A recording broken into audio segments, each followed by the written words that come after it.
Bismillahirrahmanirrahim.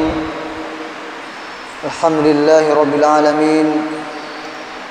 Nahmaduhu wa nasta'inuhu wa nastaghfir. Wa na'udzu billahi min shururi anfusina wa sayyiati a'malina. May yahdihillahu fala mudilla lahu wa may yudlil fala hadiya lahu.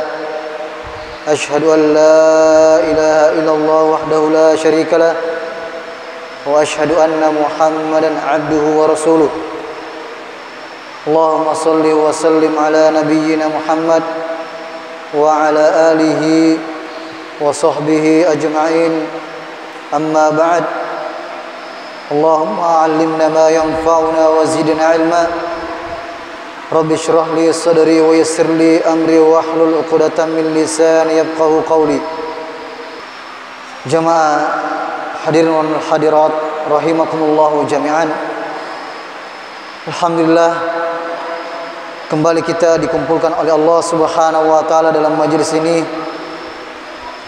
Semoga Allah Subhanahu wa taala menambah hidayahnya kepada kita semuanya dan kita diistiqomahkan di jalan Allah Subhanahu wa taala sampai kita menemui Allah Subhanahu wa taala. Salawat dan salam tentunya kita senantiasa kirimkan kepada Rasulullah sallallahu alaihi wasallam, Nabiur Rahmah, Khalilullah, dan kedua kita pada semua aspek kehidupan. Dan kita terus berharap dan berdoa kepada Allah agar Allah Subhanahu wa taala menjadikan beliau syafaat kita pada hari kiamat dan mengumpulkan kita bersama beliau sallallahu alaihi wasallam di surganya nanti. Jemaah sekalian yang dimuliakan Allah Subhanahu wa taala, pada kesempatan ini kita akan melanjutkan beberapa hal yang berkenaan dengan rukun iman yang kelima, yaitu beriman kepada hari akhir. Dan kita telah sampai pada pembahasan tentang surga, yang dimana tentunya kita membahas hal ini agar Allah Subhanahu wa taala memasukkan kita ke dalam surganya, dan terutama surga Al-Firdaus yang di dalamnya akan ada Nabi sallallahu alaihi wasallam. Jamaah sekalian, sebagaimana telah kita sebutkan, tentang surga itu adalah salah satu tempat kembali bagi orang-orang yang diberikan kewajiban, diberikan perintah oleh Allah Subhanahu wa taala di dunia ini dan dilarangnya dari suatu larangan agar ditinggalkan. Karena cuma dan hanya ada dua tempat kembali, fariqun fil jannati wa fariqun fis sa'ir, golongan yang akan dimasukkan ke dalam surga dan golongan yang akan dimasukkan ke dalam neraka Allah Subhanahu wa taala. Di antara sifat-sifat surga yang disebutkan jemaah sekalian adalah tempat kediaman bagi orang-orang yang beriman. Bangunannya terbuat dari perak dan emas, adukannya dari minyak kasturi, ya, kerikilnya dari mutiara dan batu permata, dan debunya dari za'faran. Surga memiliki 8 pintu. Adapun kalau neraka 7 pintu. Setiap pintu surga itu lebarnya sejauh 3 hari perjalanan. Akan tetapi pintu tersebut penuh sesak.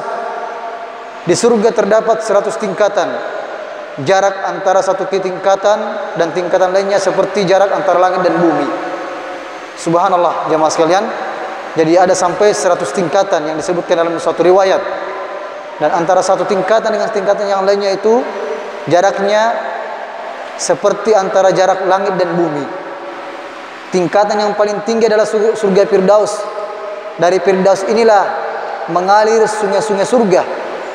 Atap dari Firdaus ini adalah arsy-Nya Allah Subhanahu wa ta'ala.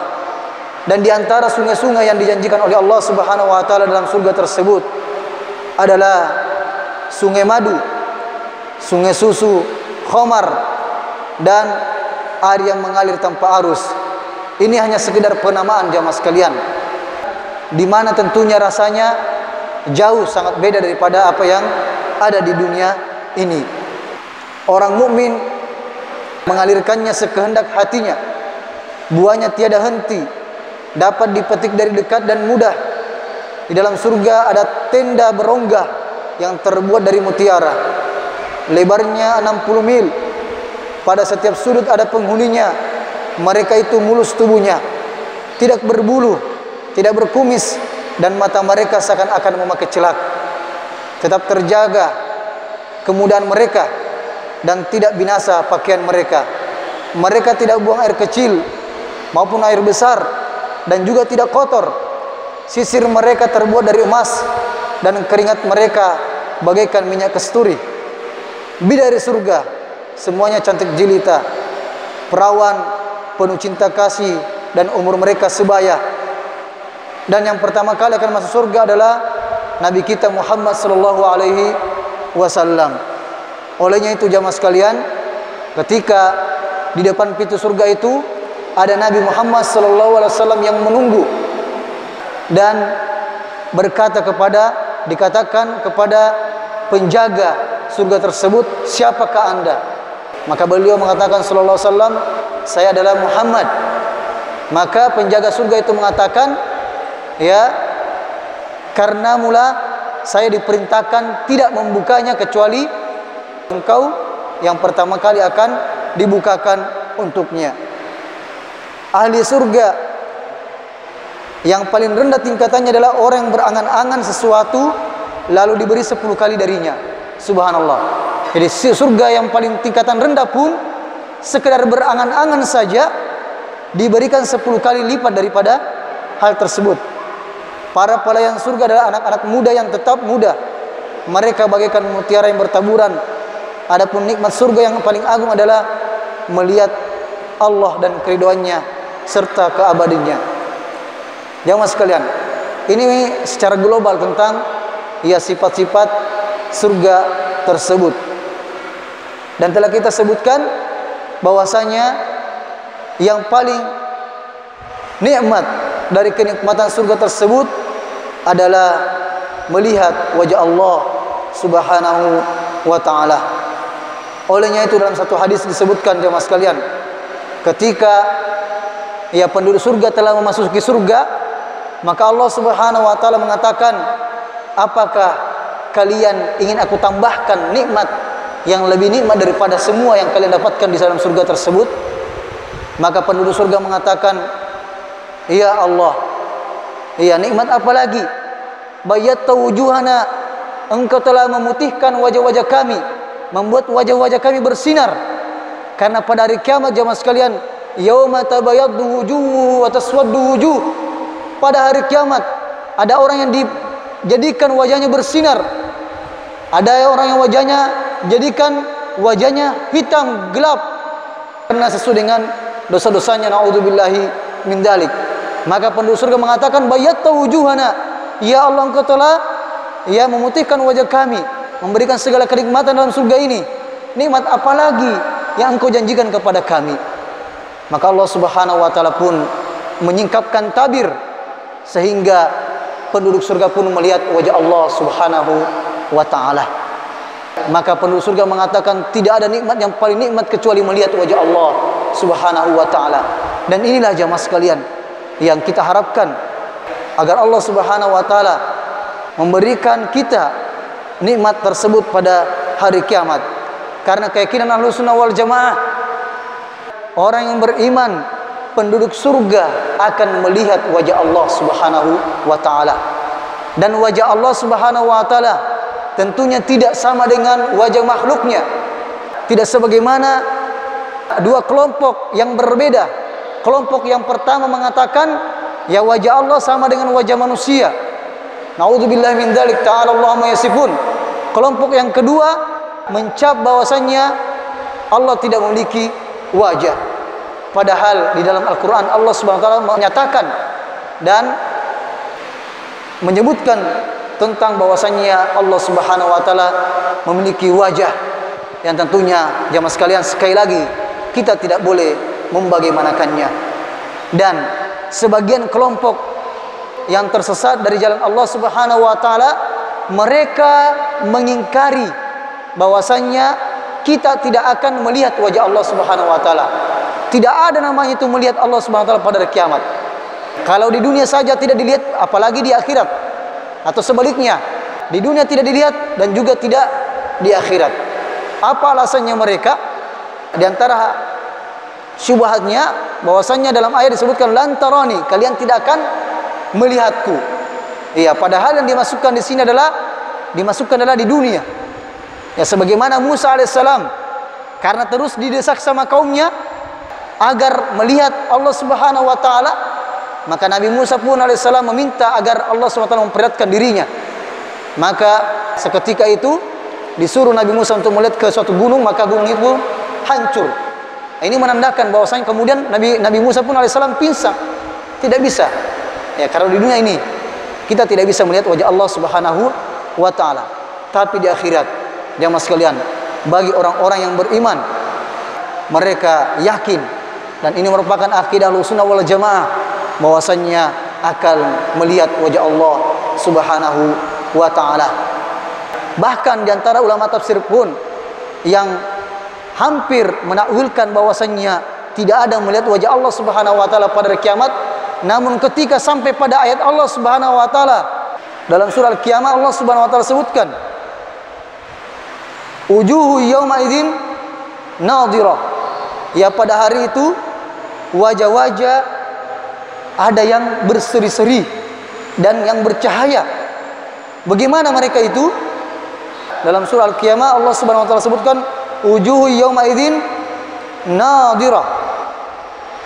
Pada hari itu orang-orang beriman akan berseri-seri wajahnya, bercahaya wajahnya, ila rabbiha nadhirah, dan mereka akan melihat wajah Allah Subhanahu wa taala. Ya, ini dalil yang jelas jemaah sekalian. Ya, memandang Allah Subhanahu wa taala. Dan ketika ulama tersebut sampai dalam ayat ini dan ingin menafsirkan ayat ini, maka beliau pun tercengang, tidak bisa mentakwilkan lagi, pusing, bingung bagaimana mentakwilkan ayat ini, karena di sini sangat jelas bahwasannya orang yang beriman akan melihat wajah Allah Subhanahu wa taala. Ya, kalau dalam ayat lain mungkin dia berusaha mentakwilkan, tapi dalam suratul Qiyamah ini Allah Subhanahu wa taala menyebutkan wujuhu yauma idzin nadhirah ila rabbiha nadhirah. Ini tidak bisa ditakwilkan sama sekali.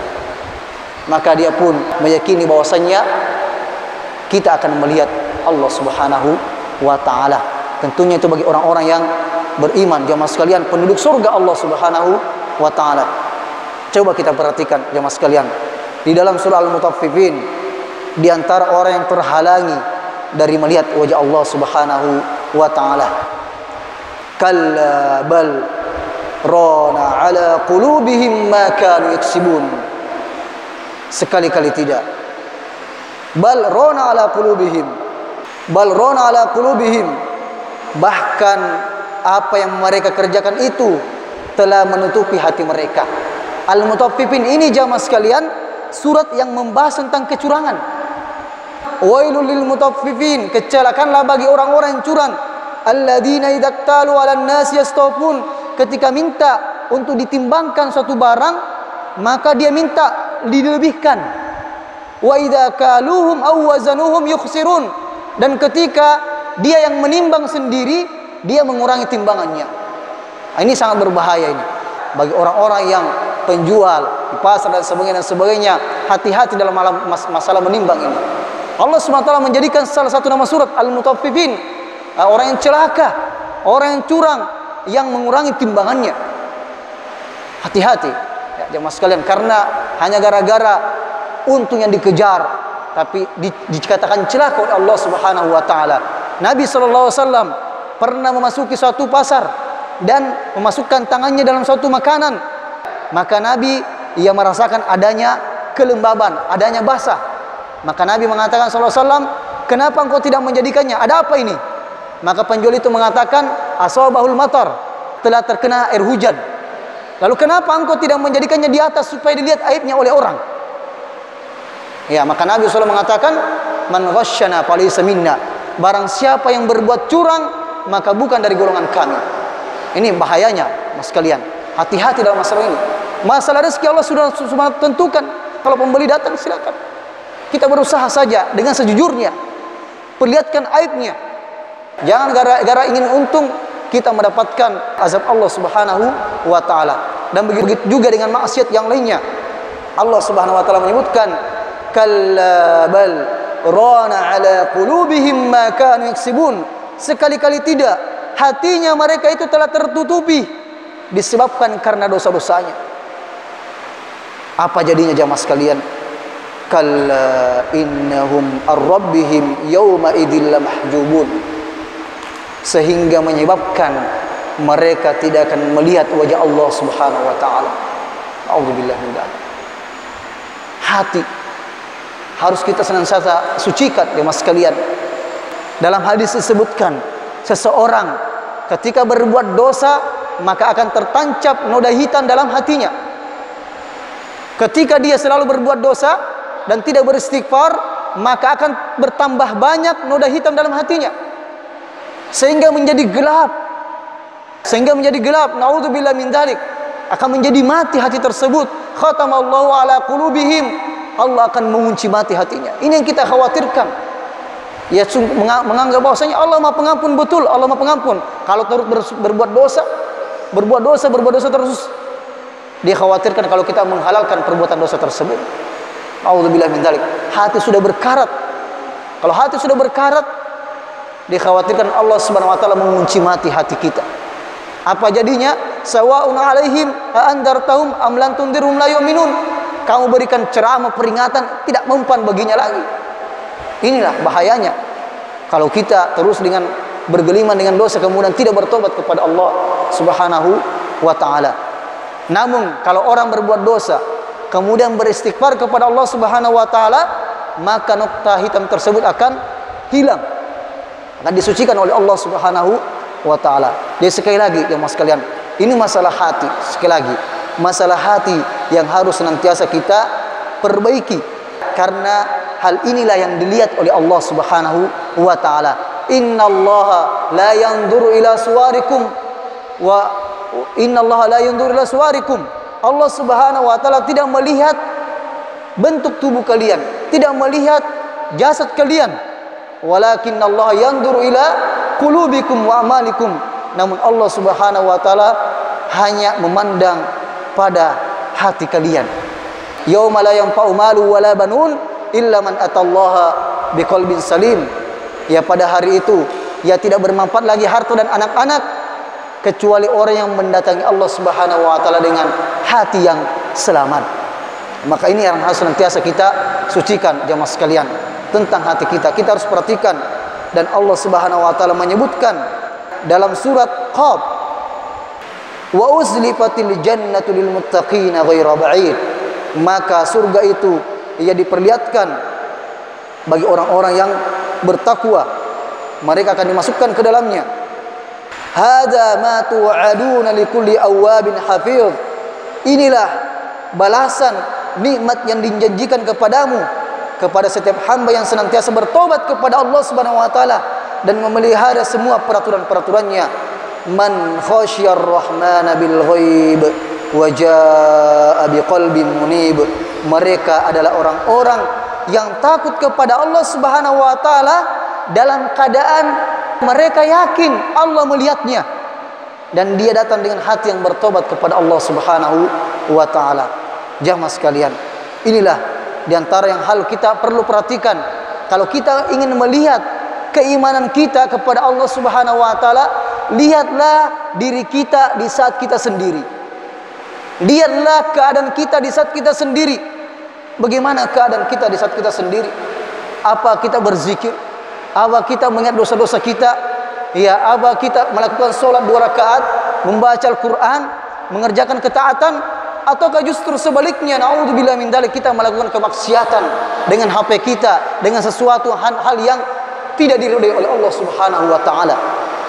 Lihat keadaan kita ketika kita banyak bersama saudara kita dengan ketika kita sendiri.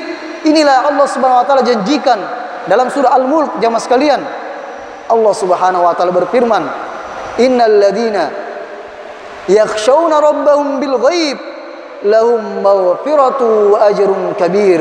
Sesungguhnya orang-orang yang takut kepada Allah Subhanahu wa taala di saat dia sendiri, lahum maghfiratu wa ajrun kabir, maka baginya adalah ampunan Allah Subhanahu wa taala dan pahala yang sangat besar di sisi Allah Subhanahu wa taala.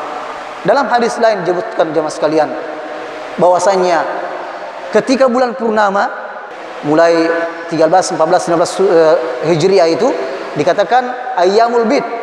Ayyamul bid artinya malam-malam putih karena bulan purnama itu tampak memang bercahaya dan bulat penuh. Itulah dikatakan pertengahan bulan, dan disitulah puasa yang lebih afdol dikerjakan. Ya, karena di dalam hadis disebutkan sebagaimana dalam hadis beberapa sahabat, diantaranya Abu Hurairah, awsani khalili bi thalathin, kekasihku Nabi SAW mewasiatkan aku untuk berpuasa dengan 3 hal. Yang pertama, tidak tidur kecuali sholat witir dulu.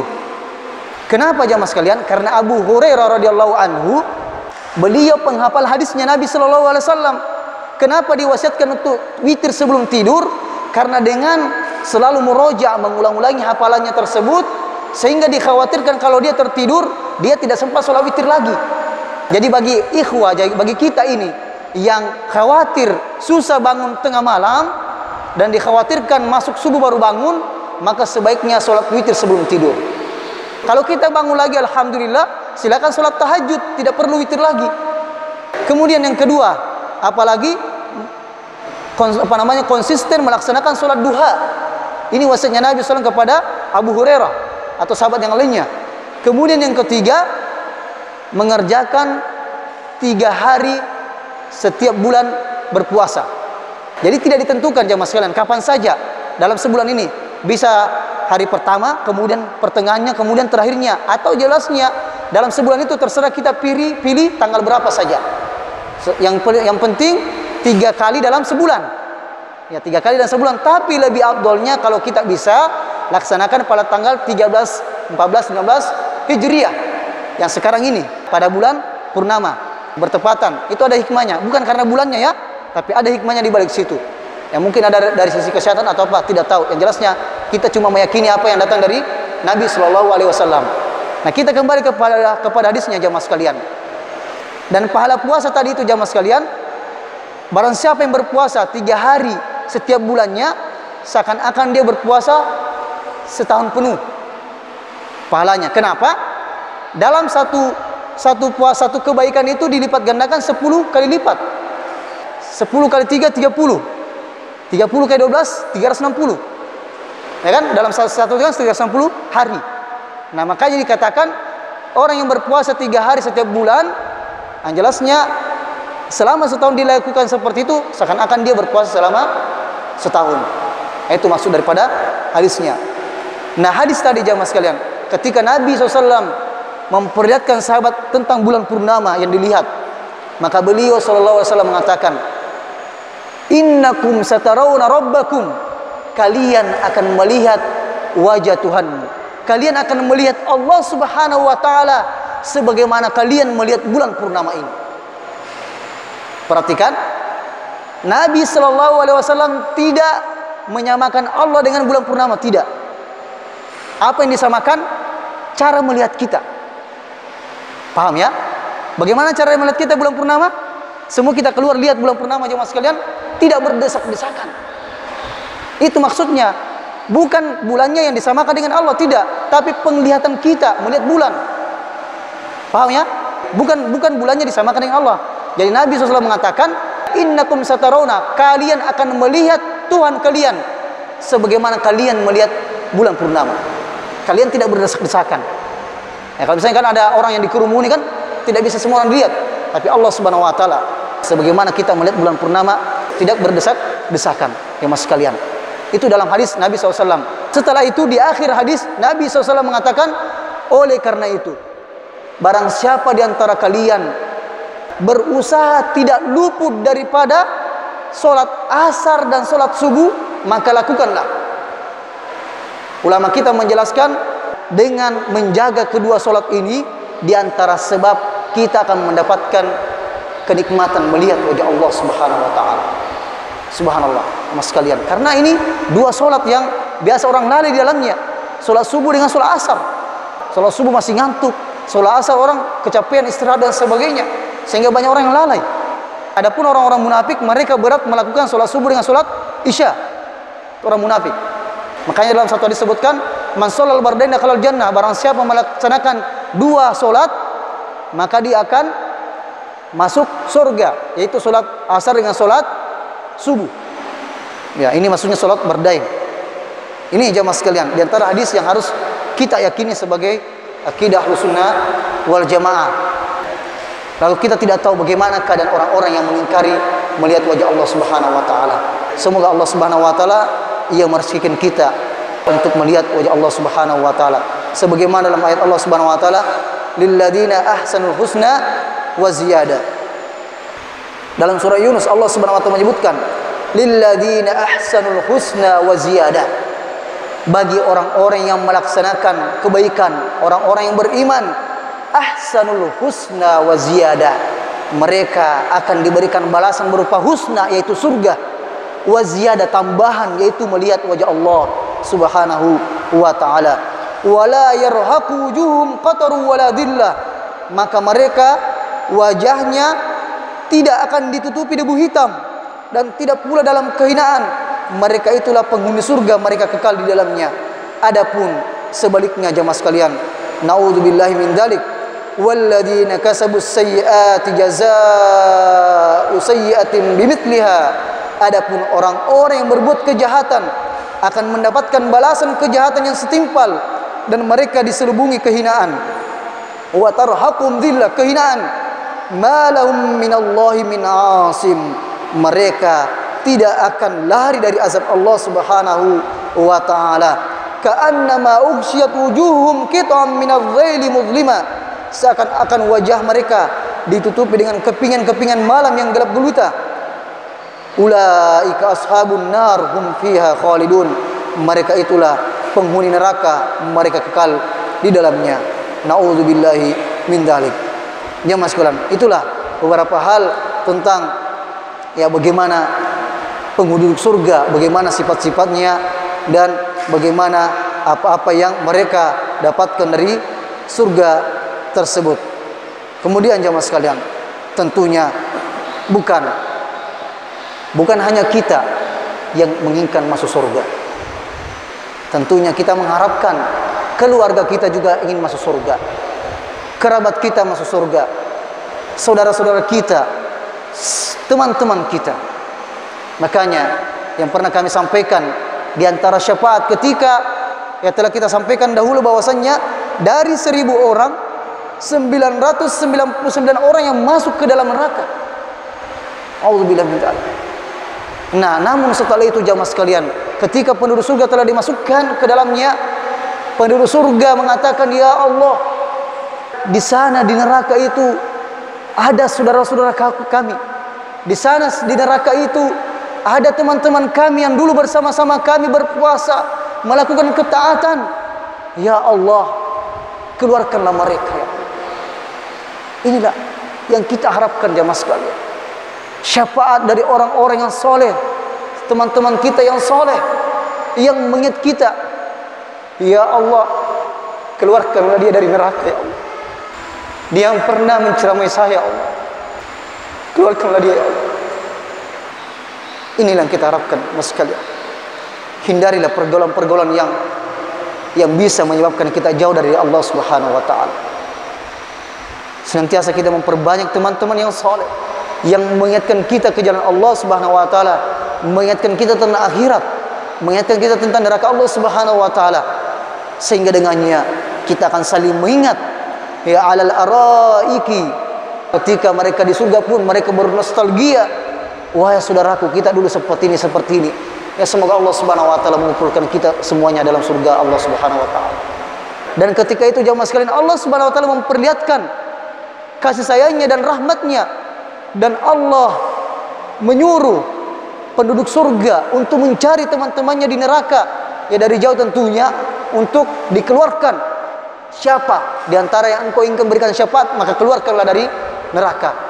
Itu begitu banyaknya yang Allah Subhanahu wa taala keluarkan dari neraka Allah Subhanahu wa taala. Tapi ingat, kawan sekalian, sekali lagi, azab Allah Subhanahu wa taala sangat pedih. Bagaimanapun ringannya azab tersebut, azab yang paling ringan yang dirasakan oleh Abu Thalib adalah ketika menginjakkan sepatunya, ya sendalnya atau bahkan kakinya di neraka, maka akan mendidih otak. Lalu bagaimana dengan azab-azab yang lainnya? Na'udzubillahi min dzalik. Kullama nadijat juluduhum badalna juludan ghairaha liyadukul adab.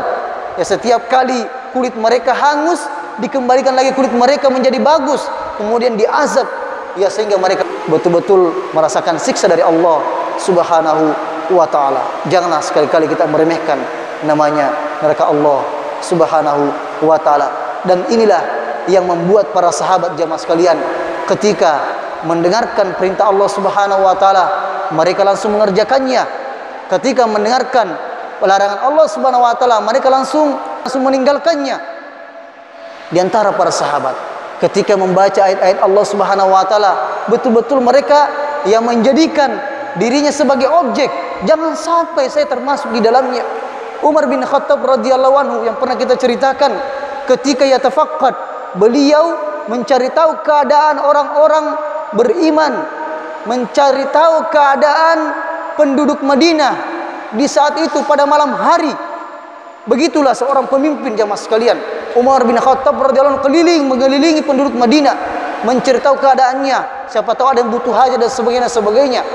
Pada suatu malam beliau mendengarkan seseorang yang membaca Al-Quran, membaca surat Tur. Allah Subhanahu wa taala berfirman pada surat Tur, ketika orang tersebut sampai pada ayat Allah Subhanahu wa taala, inna azaba rabbika lawaqi, sungguh azab Tuhanmu benar-benar akan terjadi, benar-benar akan kalian rasakan. Maka ketika mendengar itu jamaah sekalian, Umar bin Khattab radhiyallahu anhu pun langsung turun dari ketunggangannya, kemudian bersandar kepada satu tempat bersandar dan terus memikirkan ayat itu. Dan telah dikisahkan bahwasannya setelah itu beliau sakit selama sebulan. Subhanallah jamaah sekalian, seorang sahabat Nabi SAW yang telah dijamin masuk surga, tapi keadaannya ketika mendengarkan ayat Allah Subhanahu wa taala khawatir termasuk dalam hal tersebut.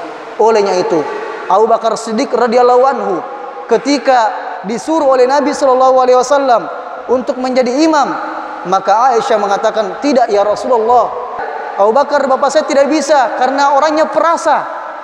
La yusma sautuhu, suaranya kurang terdengar disebabkan karena tangisannya ketika membaca ayat-ayat Allah Subhanahu wa taala. Padahal Abu Bakar Siddiq radhiyallahu anhu jamaah sekalian sekali lagi dijamin masuk surga oleh Nabi sallallahu alaihi wasallam.